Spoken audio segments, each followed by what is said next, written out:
New tonight, plans for a burial forest in Newaygo County will not be moving forward anytime soon. Leaders in Brooks Township, who've already passed an ordinance banning cemeteries, are now looking at adopting even more restrictions.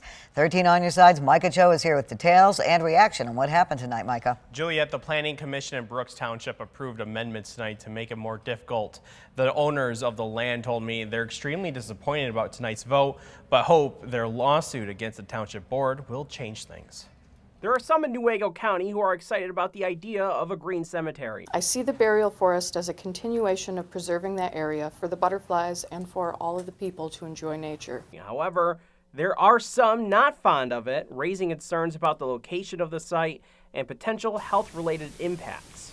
I don't want to have to worry about the effects of the poisons from the human body getting into my water. Peter and Annika Quakenbush are planning a cemetery that would look exactly like how a forest floor looks, untouched by human hands. The idea is to create a burial site with no tombstones and no mausoleums, just a person buried in the ground who is not embalmed and buried about 4 feet under.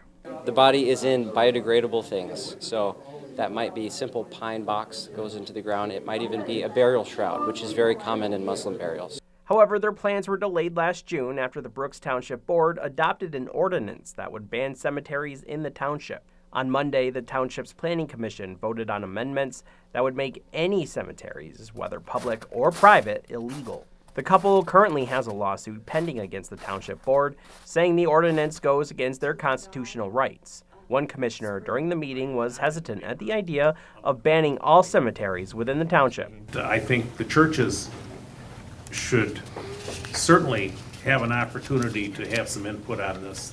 The Quakenbushes, who own the land, said they have a lot of interest in the cemetery and they would hold up to around 3,000 burial plots. With about 300 people on the list already, they're still optimistic that their idea will happen. It's really just a way for us to judge interest in this. So it's people, we have their names, we have their numbers, and once this eventually goes through, we can contact them.